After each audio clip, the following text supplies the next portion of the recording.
Bienvenidos a Análisis Avanzados para la Industria de Minería y Oil and Gas.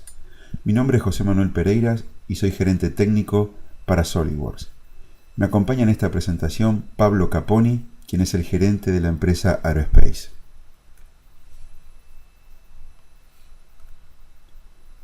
Los objetivos de esta presentación son: en primer lugar, descubrir cómo SolidWorks Simulation es aplicado en componentes de la industria de minería y oil and gas. Segundo, entender las capacidades de SolidWorks Flow Simulation para la medición de la eficiencia de bombas y turbinas. Y por último, uso de una plataforma integrada para el diseño, cálculo estructural y análisis fluidodinámicos de productos de minería y oil and gas. Comencemos entonces con una breve introducción teórica. En este gráfico estamos viendo a la izquierda un típico pozo de bombeo. La función principal es la extracción de petróleo. Como vemos a la derecha, se compone básicamente de tres componentes: el casing, que es el tubo camisa, el tubing, que es el tubo conductor, y el sucker rod o varilla de bombeo, es el componente que acciona en la parte inferior del pozo a la bomba, la que impulsa el petróleo hacia arriba. Entonces, los productos que vamos a detallar están aquí. A la izquierda estamos viendo un pullover o un pulling. Este se encarga de lo que es la instalación de las varillas de bombeo. Varillas de bombeo o sucker rod. Como vemos, la instalación es manual. Se le da un torque de apriete y ese torque de apriete debe garantizar que no se afloje en todo el proceso de extracción. Es el conocido proceso de make-up. En el centro vemos lo que son los componentes tubing o casing. Se componen de una cupla o también conocida como box, y lo que son los tubos, tanto superior como inferior, o pines. Y a la derecha es una de las bombas que se utiliza más que nada en instalaciones superficiales del tipo centrífuga. Estos tres componentes son los que vamos a detallar y simular dentro de lo presentado anteriormente.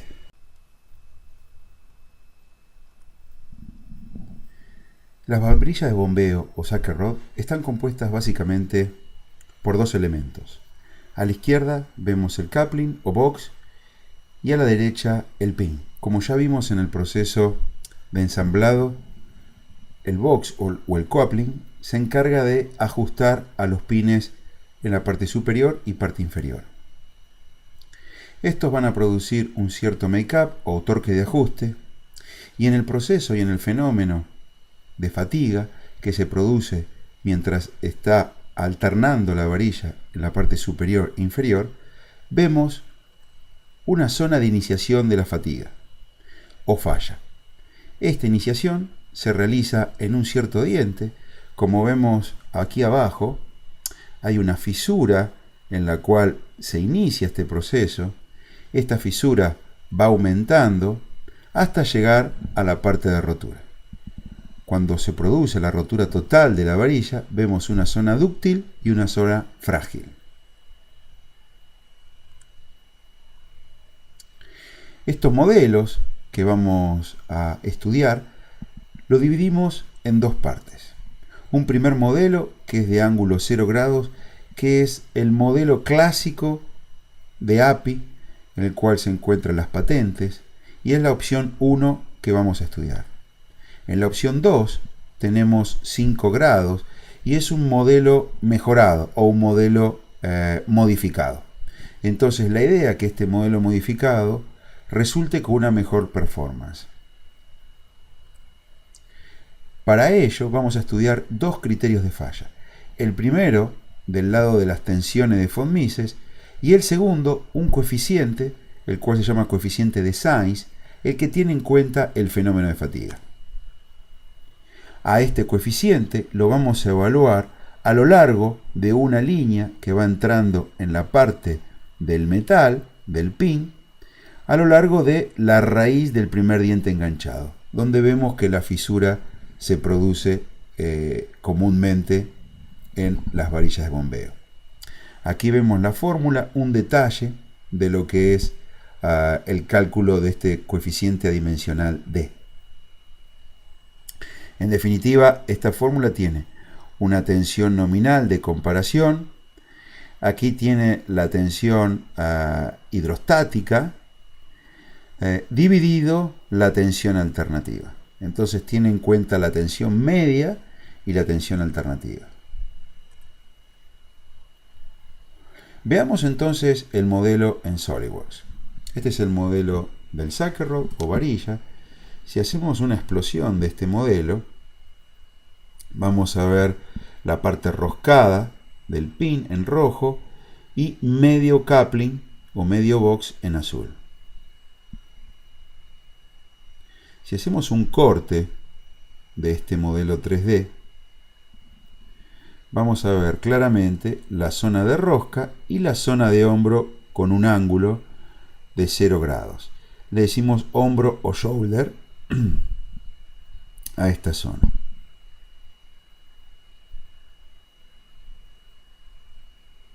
Si ahora vemos el modelo modificado, este va a tener un ángulo, como dijimos, de 5 grados y también va a poseer una interferencia en el hombro. Esta interferencia, tanto en el modelo 1 como en el modelo 2, hace que se genere el torque o el proceso de make-up que vimos en el proceso de instalación.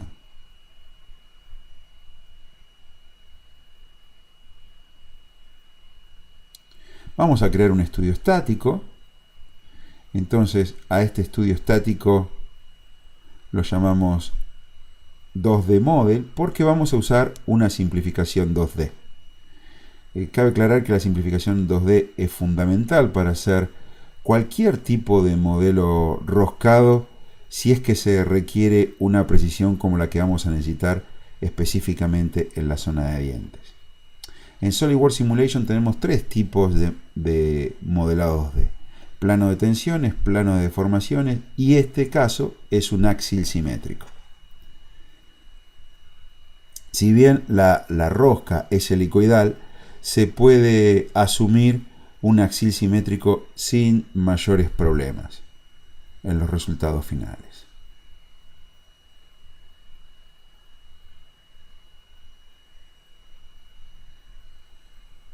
Si vemos ahora la malla de elementos finitos en detalle, vamos a ver una zona refinada. Para eso se utilizaron controladores de malla que garantizan que el elemento finito en esa área sea lo suficientemente pequeño para tomar la variación de tensiones y tener, por supuesto, resultados precisos.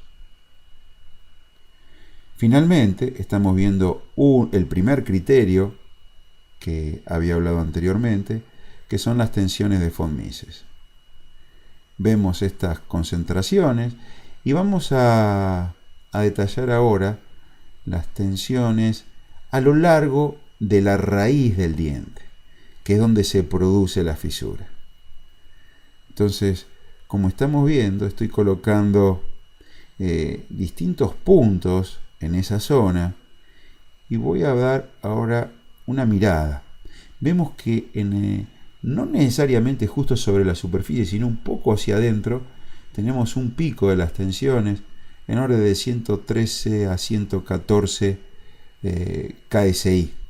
¿Sí? O sea, es una tensión justo al límite de la tensión de fluencia del material, ¿no? Del acero clásico que se usa para este tipo de componentes. Entonces, los resultados finales para el modelo 1 y para el modelo 2, vemos que en el modelo 2 las tensiones de von Mises son marcadamente menores, con lo cual ya tenemos una buena expectativa que este modelo funcione mejor.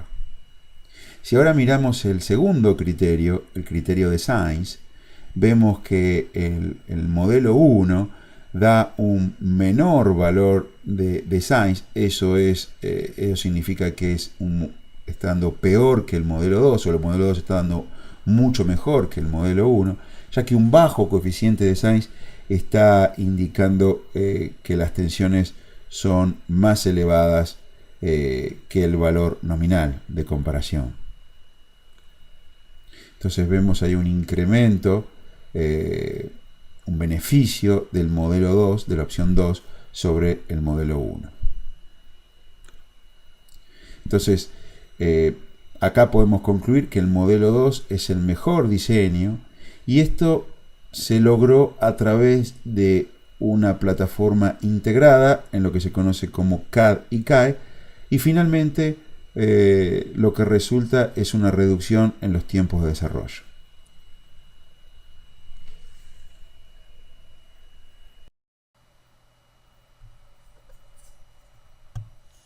Simulación avanzada.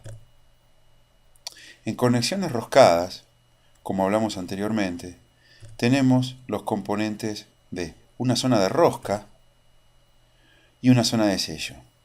La zona de sello es la encargada de evitar que el fluido vaya prácticamente desde la zona interior a la zona exterior, sea este un líquido o un gas.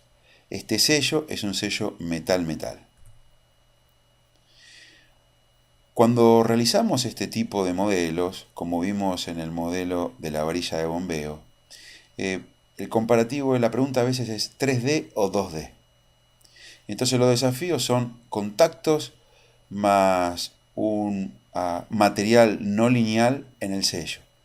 Y aparte de ello, la performance del 3D toma mucho tiempo para ser resuelto.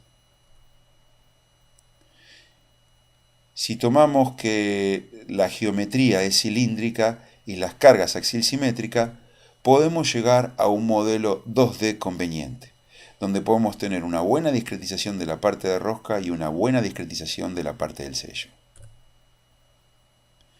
Veamos entonces ahora el modelo de lo que es el tubing o casing. Parecido al sucker rod, vamos a tener una zona de tubing, el rojo o pin, y la zona del coupling o el modelo de coupling en azul.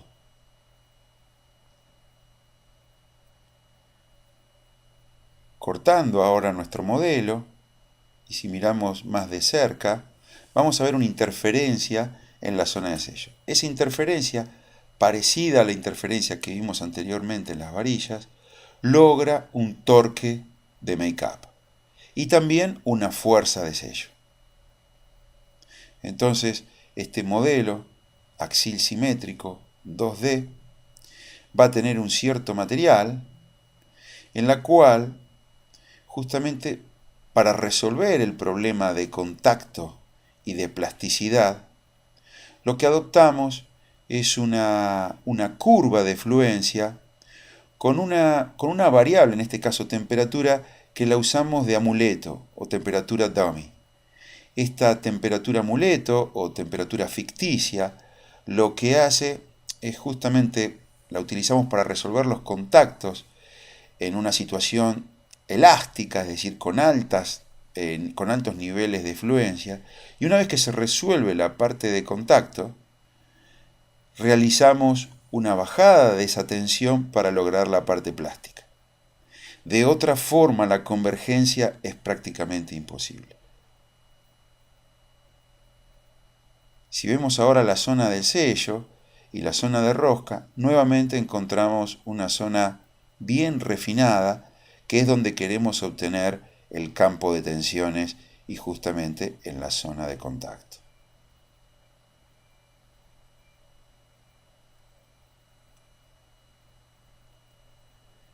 Verificando los resultados, tenemos la zona de tensiones de von Mises, como era de esperar. Tenemos tanto en el sello como en el hombro, la parte superior y la parte inferior a la derecha. Tenemos las concentraciones de tensiones debido al mismo proceso de make-up.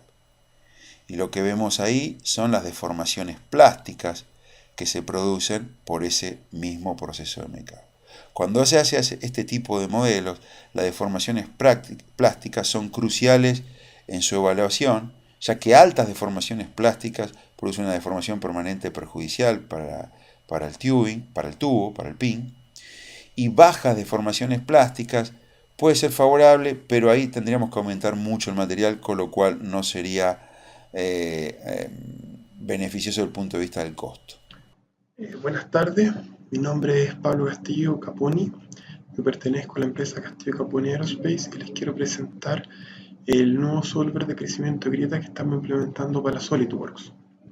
¿Ya? Bueno, en esta presentación voy a hablar sobre la empresa y voy a mostrar el avance que tenemos en la implementación de dos nuevos solvers, que es un solver lineal, que es la gracia que tiene, que es para procesamiento en paralelo, y el solver con crecimiento de grietas. Bueno, Castillo Caponi Aerospace es una empresa dedicada principalmente a crear algoritmos y herramientas para solución de fenómenos aeroelásticos. En el fondo, son algoritmos que mezclan la interacción entre sólido y fluido. ¿Ya? Trabajamos actualmente 5 personas y algunos productos desarrollados, por ejemplo, es un software para simulación en 2 dimensiones de perfiles aerodinámicos, utilizando las ecuaciones de capa límite en forma integral, lo cual ha dado buenos resultados con respecto a predecir los puntos de separación basado en el algoritmo EN. Y otro software que tenemos son una especie de librería para minimización de residuos con funcional íntegro diferencial con trazo de tiempo, que principalmente se utilizan para optimización de funcionales que tengan integral, como por ejemplo son minimizaciones de pesos, por ejemplo, en un diseño de estructura o minimización de fuerzas para el caso de un avión. Bueno, les voy a explicar un poquito a través cómo se hizo la implementación del solver lineal. En el fondo nosotros tenemos aquí el ambiente de SolidWorks Simulation. Después les voy a mostrar un video de cómo se representa esto. Después uno tiene un procesamiento en paralelo a través de un solver lineal creado por nosotros. Y finalmente se puede abrir una interfaz gráfica diseñada por nosotros para poder ver los esfuerzos, los desplazamientos nodales, hacer corte en el modelo, etc. Gracias a este solver lineal es que permite una gran cantidad de elementos tetraédricos y lineales, utilizando la malla de SolidWorks. Para el solver de crecimiento de grietas es similar a la rutina en general. Uno tiene el mismo esquema de SolidWorks Simulation, coloca las condiciones de carga, coloca las fuerzas, etc. Después uno coloca resolver a través de crecimiento de grieta en paralelo, le pide un nombre de usuario, una contraseña, uno coloca OK, el software corre en el computador local y finalmente uno tiene una interfaz de procesamiento similar a la anterior, en donde puede ver a través del tiempo cómo va a ir creciendo las grietas. Este solver es más que nada para un diseño fail-safe y no es para estimar con respecto al tiempo el crecimiento de grietas. Vale decir, nosotros no vamos a estimar correctamente el tiempo en que esa grieta va a crecer, pero sí podemos estimar dónde esa grieta va a partir y dónde esa grieta va a terminar. Entonces la gracia es que, por ejemplo, en el caso de los aviones, para poder computar, por ejemplo, paneles, uno puede ver el efecto de una grieta en un panel y que no pase al panel del lado. A través de este video les voy a mostrar cómo funciona nuestro solver, cómo se ha implementado en SolidWorks. Bueno, miren, podemos abrir una pieza, como normalmente se hace en SolidWorks, en la cual se le puede hacer zoom, se puede mover. Luego uno va al ambiente de simulación de SolidWorks Simulation, donde podemos ver las condiciones de borde, que son, por ejemplo, en este caso, desplazamiento nulo en la base y presión. Luego se puede crear la malla, como se hace comúnmente, como para cualquier solver de Solid.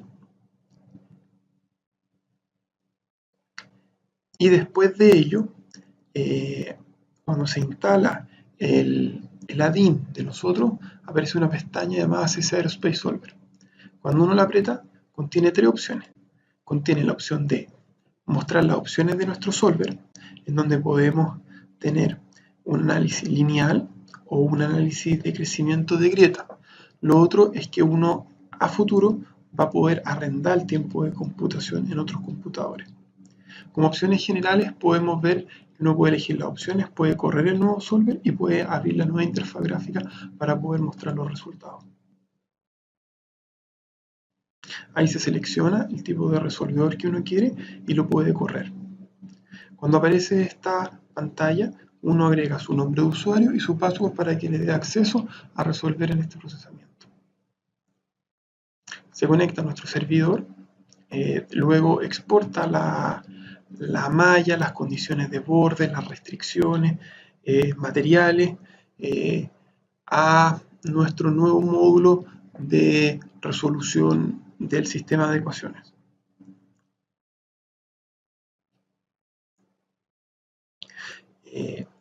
Una vez que finaliza el proceso de exportación, el resolvedor comienza a funcionar y soluciona el problema. Y luego de eso se puede ver que se abre una nueva interfaz que también se puede abrir a través de este icono de mostrar resultados, en donde se puede ver los resultados a través de desplazamiento o a través de esfuerzo de los elementos. Se pueden generar cortes, se puede invertir los cortes, se puede girar, se puede hacer zoom, similar al aspecto que tiene la interfaz gráfica de SolidWorks. La única diferencia es que en este caso nuestra interfaz se puede comunicar con nuestro resolvedor de manera interna y acelerar el proceso de visualización para grandes mallas. Muchas gracias por su tiempo. Espero que les haya gustado el video de nuestro adelanto sobre la implementación de este solver en SolidWorks. Y nosotros tenemos como fecha planteada que de aquí a fin de año este solver debiera estar finalizado y listo para poder ser utilizado. Hasta luego. Aplicaciones en fluidos.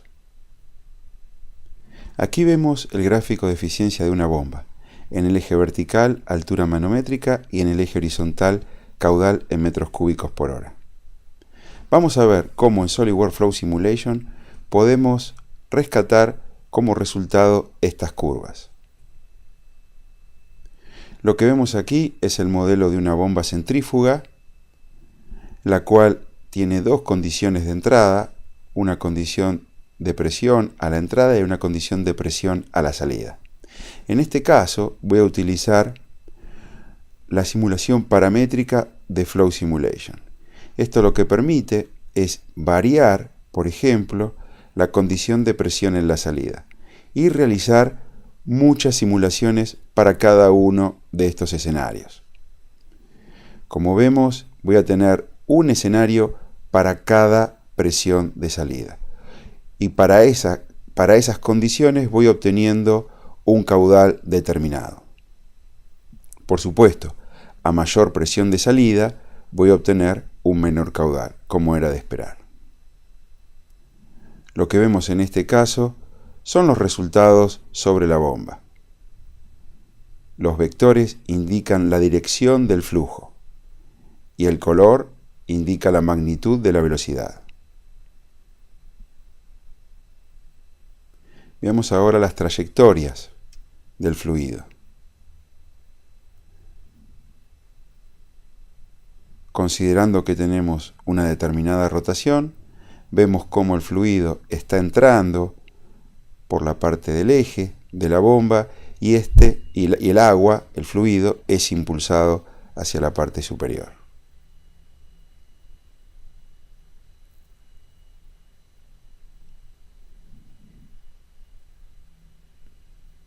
Finalmente, obtenemos para una determinada condición de presiones y de rotación el valor de salida, en este caso 26.65 metros cúbicos por hora. También puede usarse como alternativa la parte de Sliding Mesh. Esto es un régimen transitorio y simula en una forma totalmente precisa cómo es el fluido y cómo es el comportamiento con la interacción con la hélice. Para obtener lo que es, por ejemplo, el torque en las hélices versus la velocidad y el torque versus la presión. Finalmente, logramos con SolidWorks Flow Simulation obtener las curvas, por ejemplo, para 1500 revoluciones por minuto y 2500 revoluciones por minuto, que concuerdan con los datos experimentales. Como conclusión, tenemos herramientas flexibles de simulación para la elección del mejor diseño acortan los tiempos de desarrollo. La evaluación del desempeño de componentes, por ejemplo casing y tubing, resulta en productos de mayor calidad. Poderosas capacidades de Flow Simulation reduce el costo de los ensayos de laboratorio. Y finalmente, las soluciones integradas de SolidWorks Simulation permite resolver los complejos modelos de minería y oil and gas potenciando los modelos CAD paramétricos. Muchas gracias por su atención. Cualquier consulta tiene nuestros emails.